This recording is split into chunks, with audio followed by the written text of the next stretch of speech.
Selamat datang di channel saya Benua Douki, jangan lupa di subscribe, like, dan share ya guys. Admin doakan semoga kalian sehat semua. Selamat mendengarkan. Inti monster, di daratan Douki, mereka juga dikenal sebagai kristal ajaib. Inti monster adalah inti energi di dalam hewan sihir. Inti monster dipenuhi dengan energi dunia yang sangat keras. Saat menghadapi energi dunia yang keras seperti ini, bahkan Do Wang tidak akan mengambil risiko menyerap inti monster. Meskipun inti monster tidak dapat diserap secara langsung, itu adalah bahan inti dalam alkimia. Inti monster yang melewati pemurnian alkemis dapat digabungkan dengan beberapa ramuan obat lain untuk menjadi pil yang diinginkan dan mahal yang dapat meningkatkan kekuatan seseorang. Selanjutnya, inti monster dapat ditempatkan pada senjata.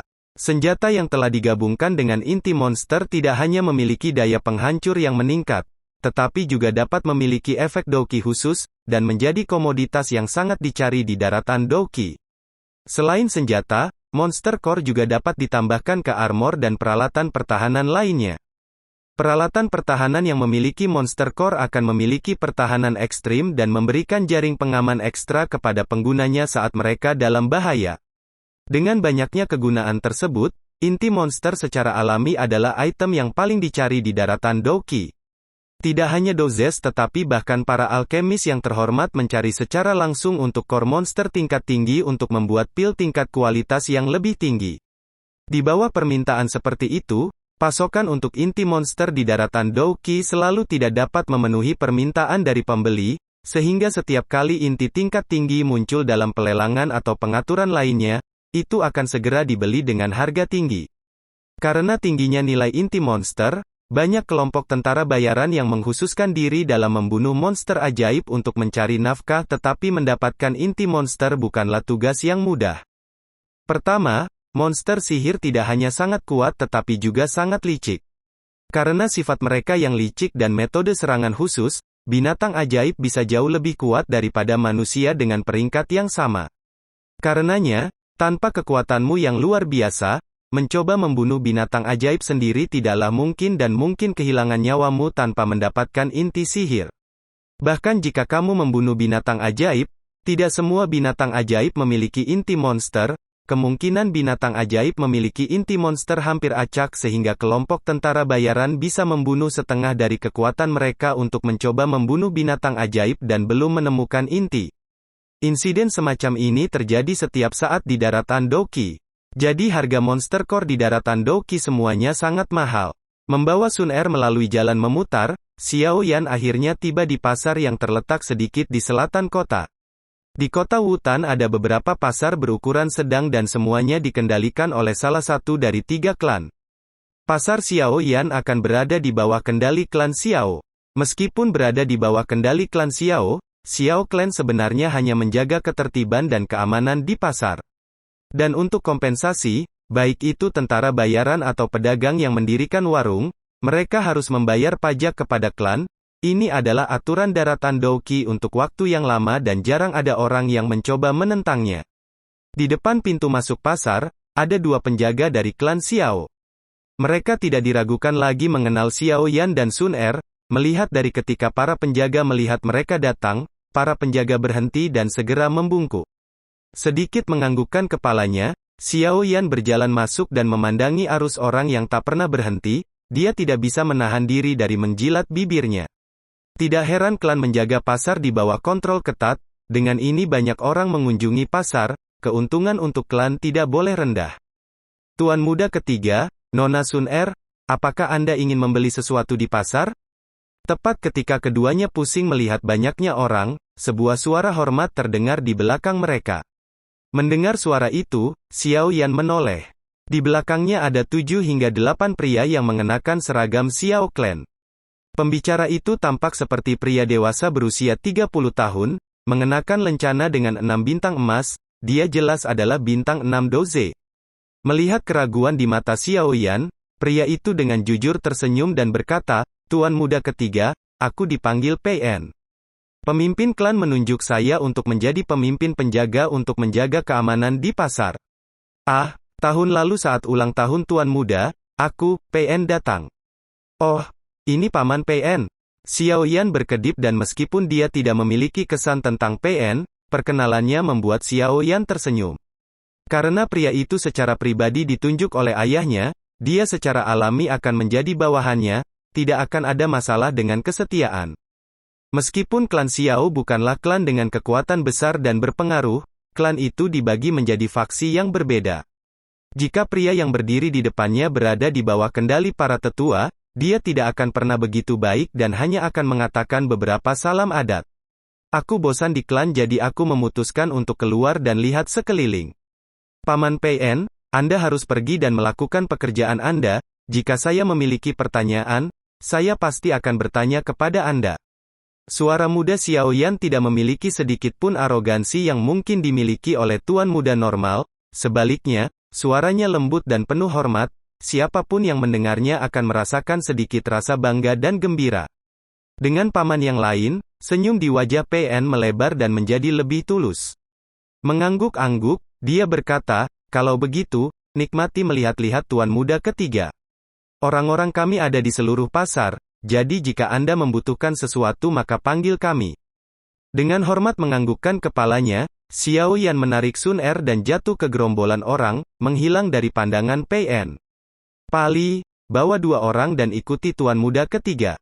Juga, peringatkan pencuri di pasar bahwa jika ada di antara mereka yang memiliki pikiran buruk tentang tuan muda ketiga atau Sun Er maka mereka tidak perlu berada di pasar ini lagi. Melihat anak laki-laki dan perempuan yang menghilang, PN berbalik dan wajahnya yang jujur digantikan oleh wajah yang licik dan cakap. Ya, Kapten, salah satu dari orang-orang itu menjawab dengan rendah dan dengan lambaian tangannya. Dia dan 2 orang lainnya juga memasuki kerumunan orang banyak. Orang, haha, tuan muda ketiga masih sangat lembut, itu memungkinkan orang untuk santai di sekelilingnya. Melihat ketiga pria itu berbaur dengan kerumunan, PN tersenyum tetapi dalam sekejap, senyumnya berubah menjadi kerutan dan dia menghela nafas. Tuan muda ketiga adalah orang yang sangat baik, sangat disesalkan, Dengan menggelengkan kepalanya, PN memimpin bawahannya yang tersisa dan pergi untuk berpatroli di jalan-jalan. Dengan malas mengikuti Xiao Yan, Sun Er tanpa sengaja melirik ke belakangnya dan tersenyum, Xiao Yan GG. PN cukup baik, Xiao Yan menjawab dengan yuk dan memindai ke arah warung terdekat. Persepsi jiwanya jauh lebih besar dari orang normal sehingga dia bisa mendeteksi penjaga yang mengikutinya. Melihat ke depan, Xiao Yan melambat dan berjalan berdampingan dengan Sun Er. Memiringkan kepalanya, dia bercanda, 9 duan qi dan sudah bisa mendeteksi 3 penjaga bersembunyi. Sun Er, cukup bagus. Sun Er menyalin Xiao Yan dan mengangkat bahu dengan manis, mengeluarkan kartu trufnya, senyum, tetap diam. Melihat Sun Er yang diam, senyum mulai terbentuk di bibirnya. Dengan ringan menepuk kepalanya, dia berbisik, meskipun aku tidak tahu siapa kamu atau dari mana kamu berasal, aku tahu bahwa kamu adalah saudara perempuanku dan tidak peduli apa yang terjadi di masa depan, aku akan selalu melindungimu. Senyum ringan, Xiao Yan mempercepat dan keluar dari garis keturunannya dari Sun Er. Kakinya berhenti, Sun Er menatap dengan matanya yang indah di belakang pria muda yang baru saja berbicara dengannya. Setelah berhenti sejenak, sebuah senyuman mulai merayap ke wajahnya yang halus. Di antara kerumunan, sosoknya berayun bola-balik, seperti lotus, anggun dan cantik. Saudara, Sun Er adalah gadis yang sangat rakus. Memiringkan kepalanya, Sun Er bergumam dan kemudian dengan cepat mengejar pria muda di depannya. Mengikuti Xiao Yan sambil memeriksa kios di samping, Sun Er dan Xiao Yan perlahan-lahan pindah ke bagian dalam pasar yang lebih padat dan mahal. Orang-orang yang datang ke sini untuk membeli dan menjual biasanya memiliki uang atau kekuatan fisik yang layak. Sementara Xiao Yan asyik mencoba menemukan monster core, Sun Er yang bosan, berjalan ke kios yang bersih dan dengan tangan putih pucatnya mengambil gelang hijau muda. Gelang itu tidak dibuat dengan sesuatu yang istimewa tetapi memiliki sedikit ice silver yang membuatnya terasa dingin saat disentuh, cocok untuk hari-hari musim panas yang terik. Selain itu, meskipun bahannya cukup sederhana, pengerjaannya tidak buruk. Tepat ketika Sun Er memutuskan untuk membeli gelang itu, ia ingat bahwa ia telah meminjamkan semua uangnya kepada Xiao Yan. Sedikit berbalik dan melihat pemuda yang sibuk itu, dia hanya bisa menggelengkan kepalanya dan tersenyum kepada pemilik warung tua itu. Meletakkan gelang itu, dia dengan malas mulai bergerak maju. Sikapnya yang tenang tidak membiarkannya meminta siapapun untuk membeli sesuatu untuknya, bahkan jika itu adalah Xiao Yan. Setelah berjalan maju sebentar, tepat ketika Sun Er yang bosan memutuskan untuk kembali ke Xiao Yan, tawa yang jelas terdengar dari depan. "Hah, bukankah ini Nona Sun Er? Hehe, aku tidak berpikir untuk bisa bertemu denganmu di sini, itu pasti takdir." Alisnya yang tipis berkerut, Sun Er mencoba mencari sumber suara tetapi hanya melihat sekelompok orang. Kelompok itu mengikuti di belakang seorang pemuda berpakaian mewah. Pemuda itu baru berusia 20 tahun dan cukup tampan.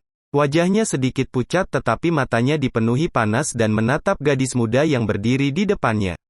Dalam pandangannya juga ada sedikit nafsu yang tak terkendali. Melihat pemuda tampan yang gembira, alis ramping Sun Er berkerut. Tidak memperhatikan panggilannya, dia berbalik. "Nona Sun Er." Melihat Sun Er dari samping, pemuda yang tampan tetapi pucat itu segera menjadi cemas dan cepat menyeberang untuk memblokirnya dari depan. Diblokir oleh pemuda itu, Sun Er menghentikan langkahnya. Sepasang mata panjang dan indahnya dengan malas menyipit menatapnya.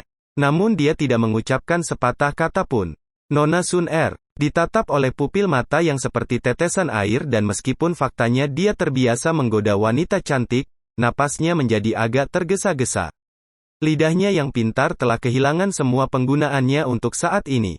"Tuan muda Jia Laiao, jika tidak ada hal yang mendesak, silakan keluar. Saya masih harus melakukan sesuatu." Melihat pemuda yang agak rata ini, Sun Er akhirnya berbicara. Suaranya yang lembut dan muda membuat wajah pucat pemuda itu memerah dengan warna merah. "Hehe, Nona Sun Er, sudahkah Anda datang ke pasar untuk membeli sesuatu?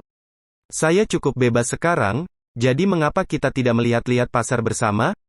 Mengambil napas dalam-dalam di benaknya, senyum Jia Laiao terbuka dan lembut. Senyum ini bersama dengan status dan ketampanannya telah berhasil membuatnya menarik beberapa gadis.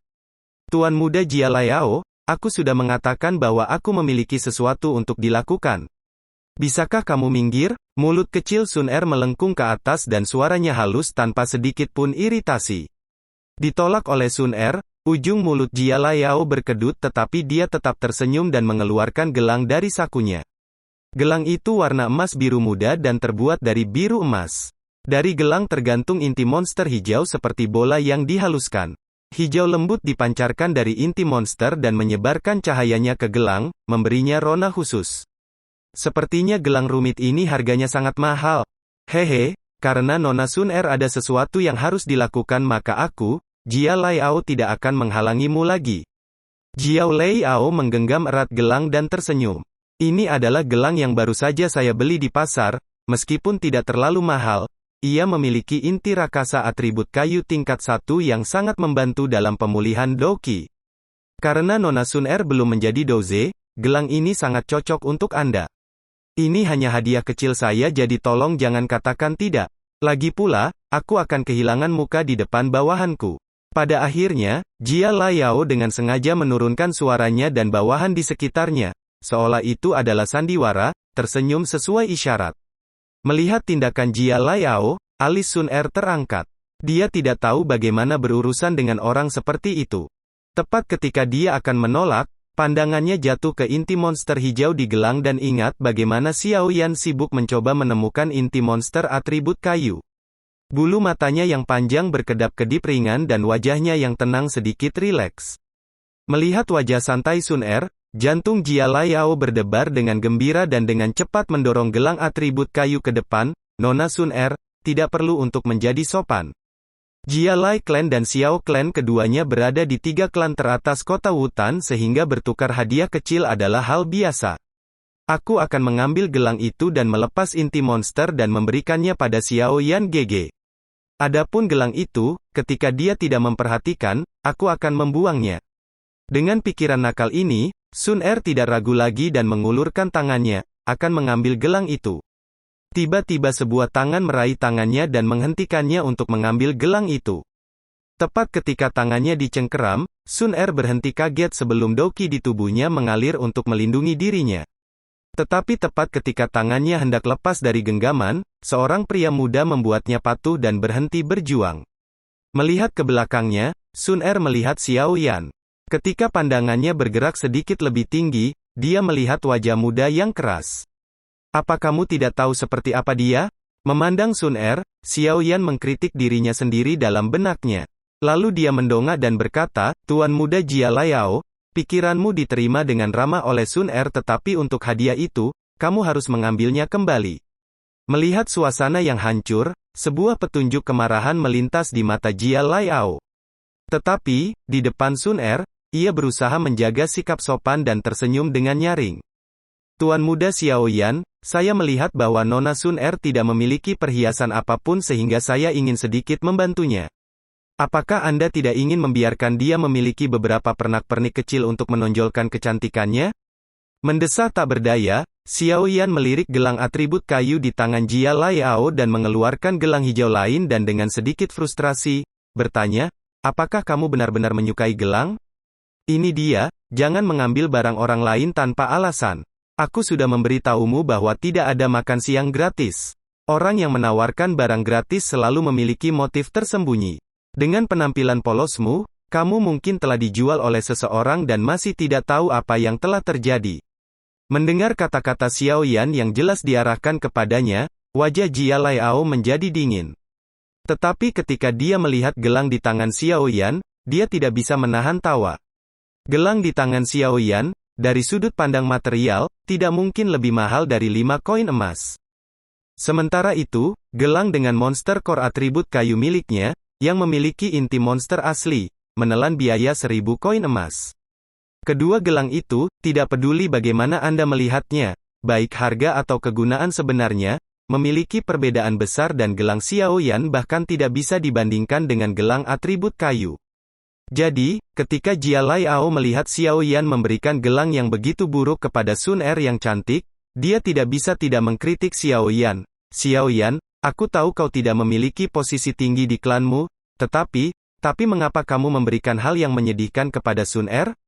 Mengabaikan ejekan Jia Laiao, Xiao Yan menatap gadis muda yang sedang menatap gelang di tangannya dan buru-buru bertanya, apa kamu mau atau tidak? Jika tidak, saya akan membuangnya. Itu hanya 2-3 koin emas. Mendengar kata-kata Xiao Yan, Jia Laiao tidak hanya mulai tertawa, bawahannya juga mulai menertawakan Xiao Yan dengan nada mengejek. Tapi tawa humoris itu tidak berlanjut lama sebelum dipotong seolah-olah leher mereka baru saja dipotong. Pada setiap orang ada wajah tertegun yang meriah. Sun Er yang terpana, merespons dengan cepat kata-kata Xiao Yan. Kedua tangannya hampir secara naluriah meraih dan menyambar gelang itu di tangan Xiao Yan. Setelah mendapatkan gelang itu, Sun Er menyadari apa yang telah ia lakukan, mungkin ia telah bertindak agak terlalu tidak sabar. Rona merah muda muncul di wajahnya yang halus tetapi Sun Er tidak seperti orang lain dan setelah sedikit malu, dia dengan anggun mengaitkan gelang itu ke pergelangan tangannya yang putih. Mengangkat kepalanya dan memberikan senyum malu-malu, dia berkata, terima kasih Xiao Yan GG. Dengan wajah jelek, Jia Laiao menatap Sun Er yang cukup akrab dengan Xiao Yan. Di wajahnya tampak kecemburuan dan dia berkata, hehe, saya tidak menyadari bahwa preferensi Nona Sun Er begitu unik. Saya kira saya telah salah. Xiao Yan melirik Jia Laiao di depannya dan tatapannya mendarat di bintang emas di dadanya. Dia anehnya berpikir, ketika saya melihatnya tahun lalu, dia hanya 92 ki kan? Siapa yang mengira bahwa ia akan berhasil mengompres siklon Douki-nya? Tapi, untuk menjadi Douze pada usia 21 tahun, bakatnya nyaris tidak layak. Melihat bahwa Jia Laiao tidak berniat pergi, Xiao Yan mengerutkan bibirnya. Nya tidak terpengaruh oleh kekuatan dan status di belakang Jia Laiao dan karena Xiao Clan dan Jia Lai Clan tidak memiliki hubungan yang baik di tempat pertama, tidak perlu baginya untuk bertindak rendah hati. Mengelus hidungnya, Xiao Yan dengan ringan berkata, Tuan muda Jia Liao, kebiasaan main perempuanmu dikenal oleh semua orang di kota Wutan. Sun Er masih muda dan tidak punya waktu untuk bermain-main dengan permainan Anda, semoga Anda bisa mengejar gadis-gadis lain di masa depan. Menjauhlah darinya. Setelah berbicara dengan Jia Laiao, Xiao Yan mengabaikan Jia Laiao yang berwajah hijau dan menggunakan usianya sebagai keuntungan untuk dengan sombong berbicara dengan Sun Er. Oke, mata lincah Sun Er berkedip dan mengangguk tanpa ragu-ragu. Baginya, Jia Laiao hanyalah orang asing yang dia lihat beberapa kali sementara Xiao Yan, baginya, tak tergantikan. Karena Xiao Yan menyuruhnya menjauh dari Jia Laiao, dia hanya akan menjauh darinya. Pilihan itu tidak sulit untuk Sun Er. Melihat Sun Er mengangguk pada kata-kata Xiao Yan, mulut Jia Laiao mulai berkedut. Dia melengkungkan tinjunya dan menatap dingin pada pemuda yang tenang dan tenang di hadapannya. Anak buah Jia Laiao, melihat bahwa tuan muda mereka sangat marah, dengan cepat berjalan maju dan mengelilingi keduanya, Xiao Yan dan Sun Er. Tatapan mereka mengungkapkan niat buruk mereka. Meskipun itu jauh di dalam pasar, masih ada beberapa orang di sekitar dan mereka mengalihkan pandangan bertanya-tanya mereka ke arah kelompok yang dikelilingi. Xiao Yan dan Jia Laiao memiliki reputasi yang cukup baik di kota Wutan. Xiao Yan karena kejatuhannya dari kejeniusan menjadi lumpuh dan Jia Laiao karena pertemuannya yang kurang terhormat dengan wanita lain. Meskipun mereka terkenal, mereka masih terkenal di dalam kota.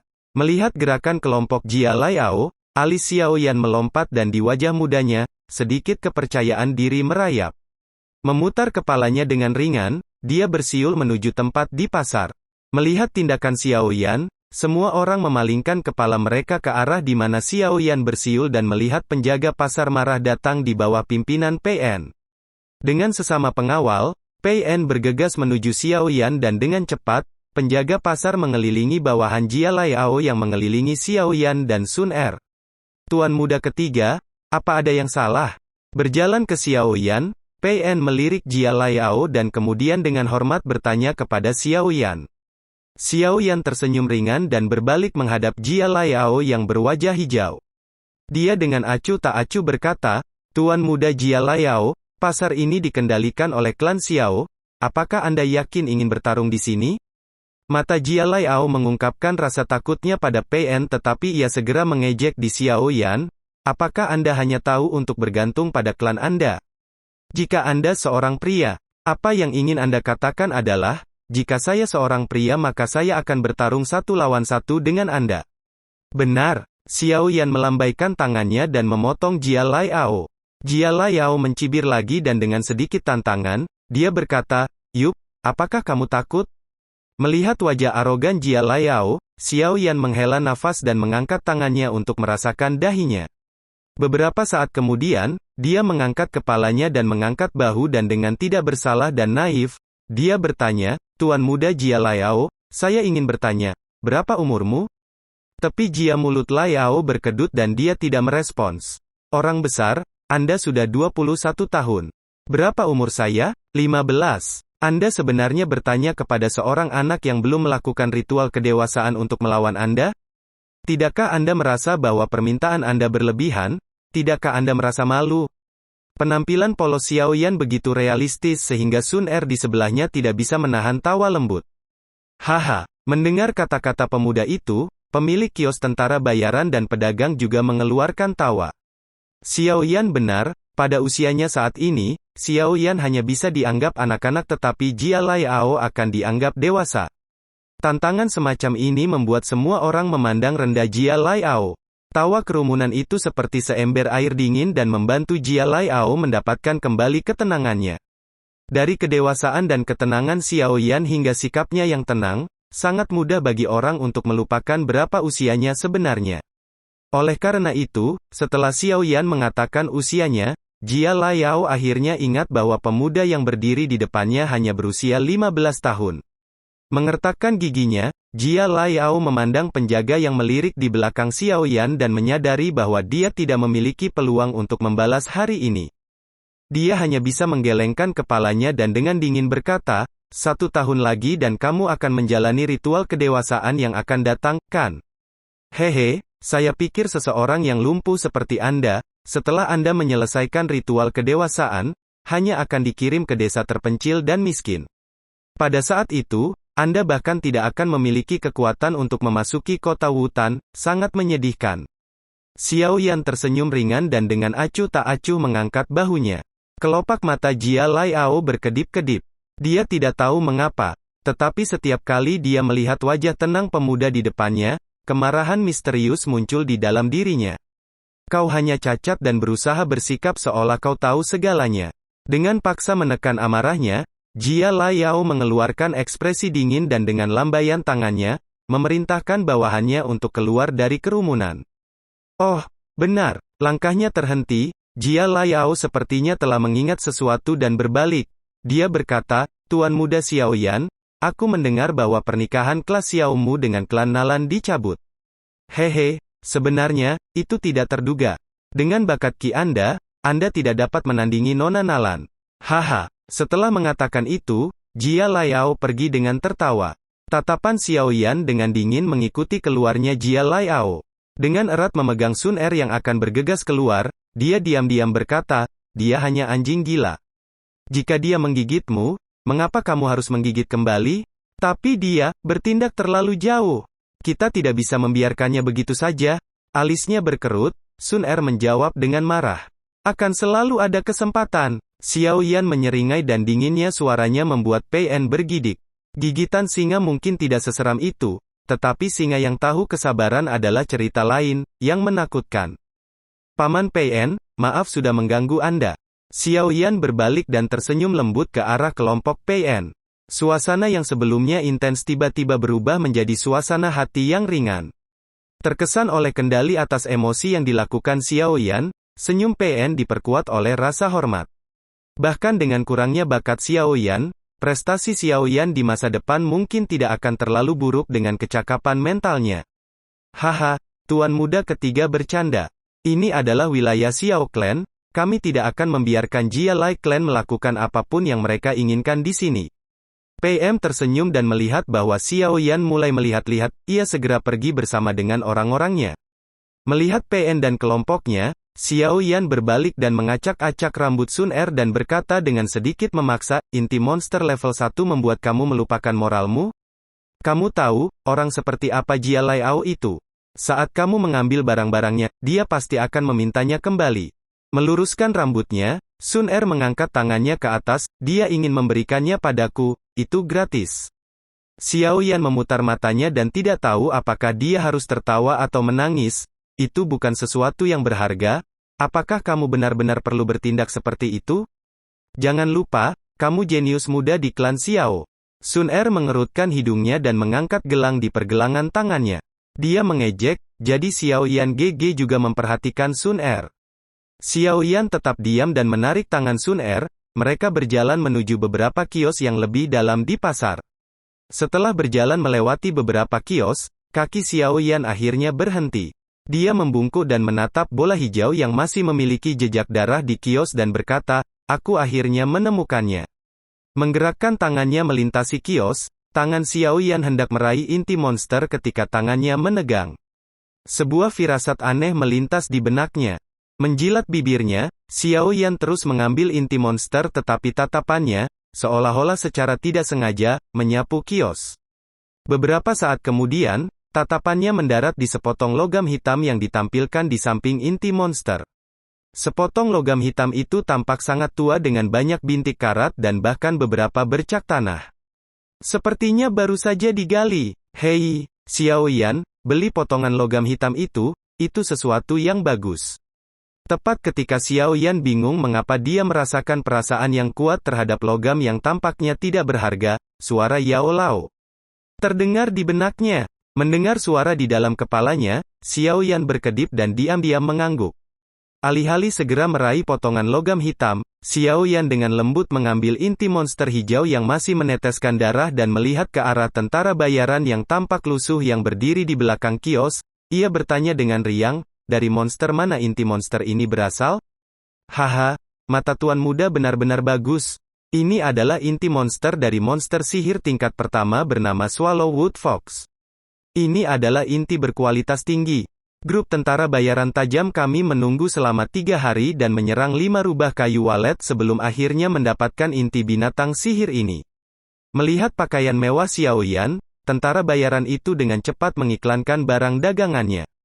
Jika ini adalah objek yang diinginkan Tuan Muda, saya pikir 500 koin emas akan menjadi harga yang bagus.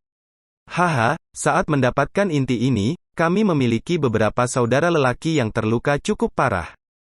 Xiaoyan perlahan-lahan menghapus darah yang tersisa di inti monster, memperhatikan bahwa darah itu belum sepenuhnya membeku. Dia mengangguk sedikit dan melirik ke arah 2 bintang emas di dada tentara bayaran dan berkomentar, terlalu mahal. Biasanya harga inti sihir tingkat 1 hanya akan 400 hingga 450 koin emas, lebih jauh lagi, bahkan jika Swallowwood Fox adalah binatang ajaib, kekuatan serangannya tidak terlalu tinggi. Apakah bawahanmu bukan Dozes? Sudut mulutnya sedikit tersentak, tentara bayaran itu tertawa datar. Dia tidak berharap pemuda yang berdiri di depannya begitu berpengetahuan luas tentang pasar inti monster binatang ajaib dan menjawab, 470 koin emas, tidak lebih, kita harus hidup dengan ini. Hah, menghela nafas di bawah mata cemas tentara bayaran itu, Xiao Yan membungkuk dan secara acak mengambil banyak hal dari kios, termasuk juga potongan logam misterius dalam kekacauan.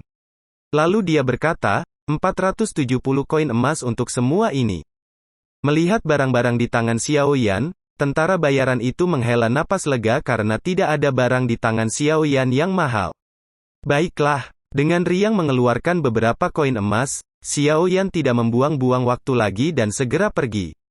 Hah, bocah, berhati-hatilah dalam tugas biasa membeli barang. Suara mengejek penatua itu terdengar di kepala Xiao Yan ketika dia berbalik untuk meninggalkan toko. Bajingan itu semua penipu, mereka akan segera naikkan harga jika Anda menunjukkan minat pada dagangan mereka. Saya tidak ingin kehilangan uang untuk sesuatu yang bodoh seperti itu. Setelah menjawab, Xiao Yan berhenti memperhatikan penatua di dalam cincinnya dan dengan santai keluar dari pasar dan kembali ke klan bersama Sun Er. Setelah berpisah dengan Sun Er, Xiao Yan dengan tidak sabar berlari kembali ke kamarnya dan dengan hati-hati mengunci pintu. Memalingkan kepalanya dan melihat penatua yang meninggalkan cincin itu entah sejak kapan, Xiao Yan buru-buru mengeluarkan bahan obat dan inti monster yang dia beli. Dia buru-buru bertanya, semua bahan yang diperlukan ada di sini, apa yang harus kita lakukan? Penatua tertawa dengan riang dan tatapannya memindai bahan-bahan di atas meja sebelum tiba-tiba bertanya, apakah kamu tidak ingin untuk mengetahui apa potongan logam hitam itu? Xiao Yan berhenti sebelum menyadari bahwa penatua itu merujuk pada benda yang tidak disengaja dibelinya. Dia dengan cepat mengambil sepotong logam hitam dan memeriksanya dari atas ke bawah. Tetapi setelah memeriksanya, alisnya berkerut dan bertanya, ini, apa fungsinya? Yao Lao mengambil potongan logam hitam dan tertawa, sepertinya ada teknik Dou di dalam sini. Dan, pencipta potongan logam ini mungkin juga seorang alkemis karena hanya orang-orang yang memiliki persepsi jiwa yang kuat dapat merasakan kekuatan di dalam potongan logam ini. Teknik Dou, mata Xiao Yan cerah dan dia buru-buru bertanya, apa levelnya? Di daratan Dou Qi, pentingnya teknik Dou tidak lebih rendah dari metode Qi. Teknik Dou yang kuat akan memungkinkan seseorang untuk tampil pada tingkat yang jauh melebihi kemampuan mereka. Misalnya, Doze mampu melawan Dosi meskipun Dou Qi-nya berada pada posisi yang kurang menguntungkan. Teknik Dou dan metode Qi keduanya dibagi menjadi 4 tingkat kekuatan yang menurun, Tian, Di, Xuan dan Huang. Biasanya, teknik Dou yang mudah diakses paling banyak tingkat Huang tinggi dan untuk teknik Dou yang lebih tinggi, orang harus pergi ke klan atau faksi besar. Tentu saja, di daratan Dou Qi yang sangat besar, ada beberapa keadaan khusus di mana teknik Dou teratas hilang dan ditemukan oleh beberapa individu yang beruntung. Sepotong logam hitam yang dimiliki Xiao Yan saat ini mungkin adalah karya orang kuno yang hilang. Yao Lao membalikkan pelat logam dan tersenyum, Vacuum Hand, level Xuan rendah. Level Xuan rendah, wajah Xiao Yan dipenuhi dengan kebahagiaan. Dia tidak berharap bahwa sampah yang dibelinya akan memiliki teknik Dou Xuan level. Di klannya sendiri, klan Xiao, teknik Dou tertinggi hanya level Xuan menengah dan hanya pemimpin klan dan beberapa tetua yang bisa mempelajarinya. Vacuum Hand, jika dilatih dengan maksimal, itu bisa menyedot batu-batu besar yang mencapai ribuan pound. Terhadap musuh, itu bisa secara paksa menyedot darah dari tubuh mereka. Secara paksa menghisap darah dari tubuh, wajahnya penuh kejutan. Xiao Yan menelan ludah dan berseru, ini luar biasa, begitu darah meninggalkan tubuh, mereka akan matikan. Jangan bahagia dulu, ini hanya berfungsi jika level Anda lebih tinggi dari lawan Anda. Jika Anda bertemu seseorang yang lebih kuat dari Anda, mereka dapat menggunakan kesempatan untuk mendekati Anda dan orang yang tidak beruntung adalah Anda. Yao Lao dengan ceroboh melemparkan pelat logam ke samping, sepertinya dia tidak terlalu memikirkan teknik Dou. Yao Lao berstatus tinggi dan tentu saja memiliki standar tinggi, tetapi untuk Xiao Yan, ini adalah teknik Dou tingkat tinggi. Dia segera dengan senang hati mengambilnya dan tertawa, bahkan dengan itu lebih baik daripada teknik Dou di klan. Saya akan belajar ini mulai sekarang. Hah, dengan Duan Qi ketiga Anda, akan luar biasa jika Anda bisa menarik cabang pohon dengan tangan vakum Anda dan Anda ingin menyedot darah keluar seseorang. Menggelengkan kepalanya, Yao Lao mengkritik keras Xiao Yan. Menggerakkan matanya, Xiao Yan mengabaikan Yao Lao dan tersenyum sambil memeluk potongan logam. Lihatlah dirimu, memiliki teknik Dou level Xuan rendah membuat Anda sebahagia ini. Kau mempermalukanku. Tanpa daya menggelengkan kepalanya, Yao Lao meraih inti monster di atas meja dan memerintahkan Xiao Yan, ambil sebak besar air. Melihat bahwa Yao Lao akan segera mulai memperbaiki pil, Xiao Yan buru-buru menyingkirkan sepotong logam hitam itu dan dengan ceria pergi untuk mempersiapkannya. Di kamar yang tenang, Yao Lao mengambil bluegrass berdaun ungu dengan tangan kirinya. Beberapa saat kemudian, dia menghela napas dalam-dalam dan nyala api putih muncul di tangannya. Ketika nyala api muncul, suhu di dalam ruangan naik secara drastis. Tanpa berkedip, Xiao Yan menatap bola api putih. Meskipun dia tidak tahu proses memurnikan pil oleh seorang alkemis, untuk mewujudkan Dou Qi adalah tugas yang mustahil bahkan untuk ayahnya. Dengan wajah tenang, api putih di tangan Yao Lao meluas dan menelan bluegrass berdaun ungu. Di dalam nyala api, purple bluegrass langsung menjadi bola cair hijau. Tangan kanan Yao Lao mengambil tangkai purple bluegrass lain dan melemparkannya ke dalam api putih. Setelah melempar semua 3 batang purple bluegrass ke dalam api, bola cairan hijau menjadi tampak lebih besar. Cairan hijau perlahan menyusut di dalam api, suhu tinggi tanpa henti membakar kotoran dalam cairan hijau.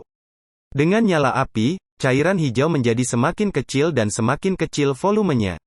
Setelah beberapa detik, itu hanya seukuran ibu jari. Setelah itu, Yao Lao melemparkan 2 batang bunga cuci tulang ke dalam nyala api dan setelah mereka selesai membakar, sisa cairan bercampur dengan cairan hijau itu.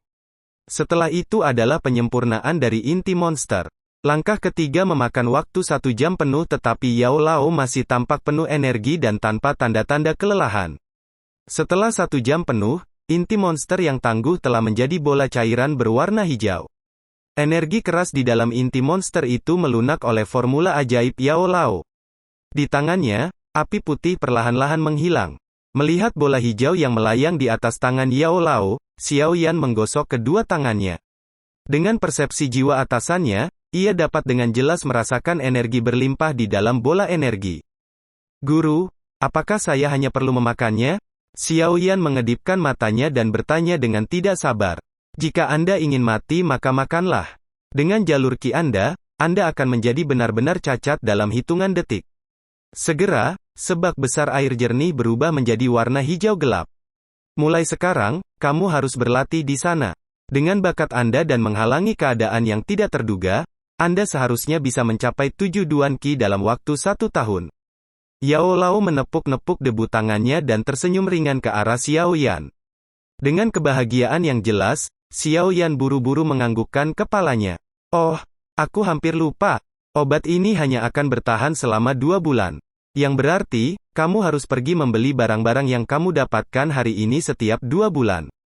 Yao Lao menunjukkan senyum licik. Kebahagiaan Xiao Yan menghilang dari wajahnya dan dia menganggukkan kepalanya dengan enggan. Sialan, hanya orang kaya yang mampu membayar untuk menggunakan barang ini. Sinar matahari yang hangat menembus jendela dan dengan malasnya menyinari kamar yang rapi. Di dalam ruangan, seorang pria muda dengan tubuh bagian atas telanjang duduk bersilang di bak kayu. Kedua tangannya disatukan menjadi simbol yang aneh. Kedua matanya terpejam rapat sementara napasnya tenang tapi kuat. Dalam bak kayu di bawahnya, cairan hijau misterius anehnya berkilau. Saat ia berlatih lebih lama, cairan hijau di dalam mangkuk mulai menguap perlahan, mengeluarkan aliran udara hijau muda. Aliran perlahan-lahan terangkat ke atas dan menggeliat ke hidung pemuda itu dengan napasnya.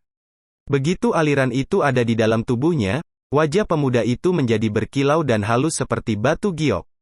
Seolah dia merasakan Dou Qi yang semakin meningkat di dalam tubuhnya, Wajah pemuda itu memperlihatkan senyuman ringan. Setelah memastikan keberhasilannya, pemuda itu tidak berhenti di situ. Matanya masih tertutup rapat dan kedua tangannya tetap di posisi yang sama. Dia bahkan tidak bergerak dan mempertahankan posisinya yang efisien secara maksimal saat dia dengan rakus menyedot energi dalam cairan hijau. Cairan hijau yang menempel pada tubuh pemuda itu perlahan-lahan diserap oleh kulitnya, memperkuat tulang-tulangnya dan membersihkan jalur qi-nya.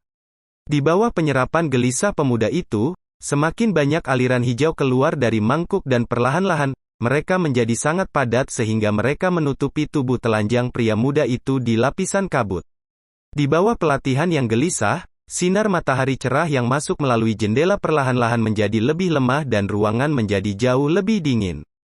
Di bak kayu, pemuda itu berkumpul dalam gumpalan terakhir dari udara hijau dan bulu matanya berkedut sebelum membuka untuk mengungkapkan dua mata hitam pekat. Di dalam mata hitam pekat, cahaya putih melewatinya tapi kali ini, ada sedikit warna hijau. Perlahan-lahan menghela napas, pemuda itu dengan cepat berdiri dan membiarkan tetesan air dingin mengalir dari tubuhnya. Dengan malas meregangkan tubuhnya dan merasakan doqi yang melimpah di dalam tubuhnya, pemuda itu bergumam, dengan kecepatan ini, aku mungkin bisa mencapai Duan Qi kelima dalam 2 bulan. Setelah menyiapkan semuanya, Xiao Yan tinggal di kamarnya selama setengah bulan penuh. Pada saat dia tinggal di kamarnya, selain makan dan memperhatikan fungsi tubuh, dia telah melatih qi-nya tanpa henti. Meskipun pelatihan ini sangat membosankan dan melelahkan, itu tidak seberapa dibandingkan dengan ejekan dan ejekan yang telah dialami Xiao Yan selama 3 tahun terakhir. 3 tahun ejekan penuh telah mengajarinya betapa pentingnya kekuatan di dunia ini. Meskipun hari-hari berlalu dengan melelahkan, hasilnya menyenangkan. Efek dari sebak besar eliksir Yao Lao jauh lebih kuat daripada apa yang dilakukan Xiao Yan dan bahkan penciptanya, Yao Lao mengira itu akan terjadi. Yao Lao telah meramalkan bahwa setidaknya perlu waktu sebulan untuk Xiao Yan mencapai 4 Duan Qi, tetapi Xiao Yan hanya menghabiskan separuh waktu. Mendengar ini, bahkan Yao Lao terkejut dengan kecepatannya dan efisiensi di mana Xiao Yan dilatih. Meskipun Xiao Yan telah melakukan ini sebelumnya, kecepatan di mana dia pergi sekarang, bukankah agak terlalu luar biasa? Bagian terpenting dan terberat tentang pelatihan Doqi ada di dasar-dasarnya. 10 Duan Qi akan membawa orang 10 hingga 20 tahun. Tentu saja, sekali seseorang menjadi doze maka kecepatan pelatihan mereka akan meningkat secara eksponensial. Jika seseorang hanya dapat menaikkan 1 Duan Qi dalam setahun sebelum menjadi doze maka orang yang sama itu mungkin bisa naik beberapa bintang dalam setahun sekali setelah menjadi doze. Saat kecepatan pelatihannya dilanjutkan di masa depan, kinerja Xiao Yan dalam setengah bulan sangat mengejutkan. Berjalan keluar dari mangkuk tanpa ragu-ragu, Xiao Yan melihat kembali ke arah cairan hijau lebih ringan di mangkuk. Warna yang lebih terang pasti karena pelatihannya dan dia dengan tak berdaya menggelengkan kepalanya sambil berbisik, bisakah ini bertahan selama 1,5 bulan lagi? Menghapus tetesan air yang tersisa, Xiao Yan secara acak mengenakan baju baru dan merangkak ke tempat tidurnya yang lembut. Setelah melakukan itu, dia meraih di belakang bantalnya untuk mengeluarkan potongan logam hitam pekat itu. Karat pada potongan baja itu sudah disapu oleh Xiao Yan untuk mengungkapkan permukaan yang halus dan bercahaya. Itu cukup misterius. Selama setengah bulan terakhir, Xiao Yan telah dengan saksama mempelajari potongan logam ini yang berisi teknik Do level Suan rendah setiap kali dia berhenti dari pelatihan. Dalam setengah bulan, di bawah instruksi Yao Lao, Xiao Yan akhirnya memiliki sedikit pemahaman tentang teknik Do yang ada di potongan logam tersebut. Tetapi karena kurangnya Doqi, dia tidak bisa menggunakannya untuk hal yang berguna yang membuat Xiao Yan sedikit kecewa. Menempatkan potongan logam di antara kedua telapak tangannya, Xiao Yan memejamkan mata dan menggunakan persepsi jiwanya untuk mengamati lempengan logam hitam. Dengan napas tenang Xiao Yan, ruangan itu sekali lagi damai.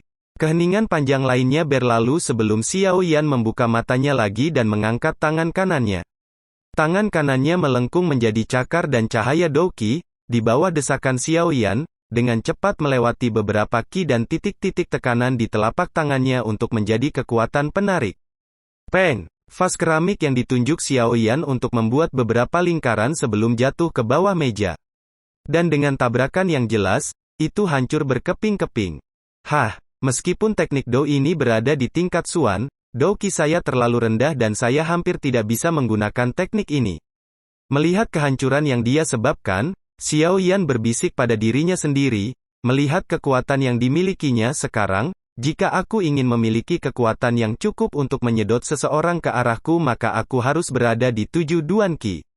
Apapun, mari kita pergi ke aula klan kita untuk menemukan beberapa teknik Dou tingkat yang lebih rendah.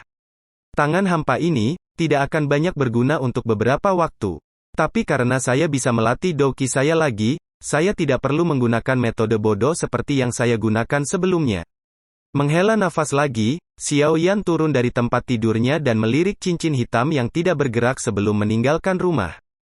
Mengernyitkan matanya dan menyesuaikan diri dengan matahari yang terik, Xiao Yan dengan hati-hati menutup pintu sebelum dengan malas berjalan ke jalan batu menuju ruang belakang klan.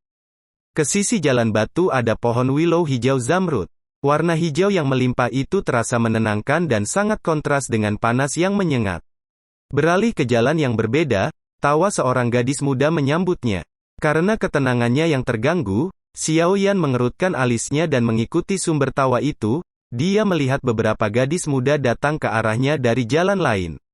Dikelilingi oleh gadis-gadis lain, seorang gadis cantik tertawa. Wajah mempesonanya benar-benar membayangi gadis-gadis lain di sampingnya. Dia adalah gadis yang berada di urutan kedua setelah Sun Er dalam pengujian Dou Qi, Xiao Mei. Melirik ke arah gadis yang pernah menempel di sisinya memanggil Biao Ges yang tak terhitung jumlahnya, kilasan ejekan tak terkendali melintasi wajah Xiao Yan. Menggelengkan kepalanya dengan ringan, Xiao Yan mengalihkan pandangannya. Catatan, Biao Ge adalah saudara lelaki yang bukan anggota keluarga langsung seseorang. Ini adalah ungkapan yang lebih resmi dibandingkan dengan GG yang lebih merupakan ungkapan yang akrab. Ketika Xiao Mei sampai di jalan tempat Xiao Yan berada, tawa menawan Xiao Mei mereda seperti ketika dia melihat Xiao Yan. Matahari menyebarkan cahayanya dan membuat pria muda yang tenang itu dengan tangannya di belakang kepalanya sangat menarik. Sepasang mata yang besar dan cantik menatap pria muda yang mendekat, dan mencoba untuk membedakan apakah ada senyum ringan atau ejekan yang tergantung di ujung mulutnya. Xiao Mei secara mental tertarik ke arah Xiao Yan. Tiba-tiba, dia merasa seolah-olah dia telah kehilangan sesuatu. 3 tahun yang lalu, pemuda itu, di ujung mulutnya, memiliki lekukan yang memabukkan. Sekian akhir cerita episode kali ini. Terima kasih.